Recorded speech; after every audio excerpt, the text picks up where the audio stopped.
ഭിന്നശേഷിക്കാർ അനുഭവിക്കുന്ന വിവിധ പ്രശ്നങ്ങൾ ചൂണ്ടിക്കാട്ടിയും അവയ്ക്ക് പരിഹാരം കാണണമെന്നാവശ്യപ്പെട്ടും കണ്ണൂർ ഡിസ്ട്രിക്ട് പരിവാർ വ്യാഴാഴ്ച കളക്ടറേറ്റിന് മുന്നിൽ ധർണ നടത്തുമെന്ന് ഭാരവാഹികൾ. രാവിലെ 10-ന് നടക്കുന്ന dharna kidney care Kerala chairman P Krishnan ഉദ്ഘാടനം ചെയ്യുമെന്ന് ഭാരവാഹികൾ കണ്ണൂരിൽ വാർത്താസമ്മേളനത്തിൽ അറിയിച്ചു. ആശ്വാസകിരണം ഭത്ത വർദ്ധിപ്പിക്കണമെന്നും കൃത്യമായി വിതരണം ചെയ്യണമെന്നതുൾപ്പെടെയുള്ള കാര്യങ്ങൾ നടപ്പിലാക്കണമെന്നും ഭാരവാഹികൾ ആവശ്യപ്പെട്ടു.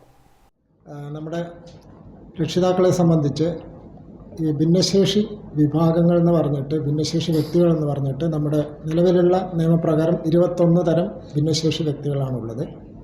അതിനകത്ത് ഏറ്റവും പരിഗണന ജീവിതാവസാനം വരെ പിന്തുണ ആവശ്യമുള്ള 4 വിഭാഗങ്ങളാണ് autism, cerebral palsy, intellectual disability, multiple disability. 4 വിഭാഗങ്ങൾ ഒരു ലൈഫ് ലോങ് ഒരു സപ്പോർട്ട് വേണ്ടവരാണ്, അല്ലാതെ അവർക്ക് ജീവിതം മുന്നോട്ട് കൊണ്ടുപോകാൻ പറ്റില്ല.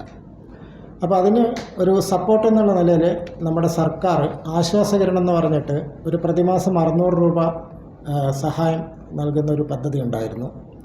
അത് 2018 ശേഷം ഇതുവരെ ആരുടെ അപേക്ഷയും പരിഗണിച്ചിട്ടില്ല. അതേപോലെ തന്നെ 2018 ശേഷം കൊടുക്കുന്നത് തന്നെ കൃത്യമായിട്ട് കൊടുക്കാൻ കഴിയുന്നില്ല. പലപ്പോഴും കുറച്ച് മാസങ്ങളുടെ ഇത് മാത്രമാണ് കൊടുക്കുന്നത്. ഇപ്പോഴും നിലവിൽ ഏകദേശം 2 വർഷത്തോളം പെൻഡിംഗ് ആണ്. നാഷണൽ ട്രസ്റ്റ് ആക്ടിന് കീഴിൽ വരുന്ന ഓട്ടിസം, മസ്തിഷ്ക തളർവാദം, ബുദ്ധിപരിമിതി, ബഹുപരിമിതികൾ എന്നീ അവസ്ഥകൾ അനുഭവിക്കുന്ന വ്യക്തികളുടെ രക്ഷിതാക്കൾ ധർണയിൽ പങ്കെടുക്കും. പരസഹായമില്ലാതെ ജീവിക്കാൻ സാധിക്കാത്ത ഭൗതിക ഭിന്നശേഷിയുള്ളവരുടെയും കിടപ്പിലായവരുടെയും സഹായികൾക്ക് പ്രതിമാസം നൽകി വരുന്ന 600 രൂപ ഭത്ത 2 വർഷത്തോളമായി ലഭിക്കുന്നില്ല. 2018 ശേഷം സമർപ്പിച്ച അപേക്ഷകൾ പരിഗണിച്ചിട്ട് പോലുമില്ല. വാർത്താസമ്മേളനത്തിൽ MP Karunakaran, T Shabeen, C Rameshan, TP സൗമി, മുരളീധരൻ എന്നിവർ പങ്കെടുത്തു. ഗ്രാമിക ന്യൂസ്, കണ്ണൂർ.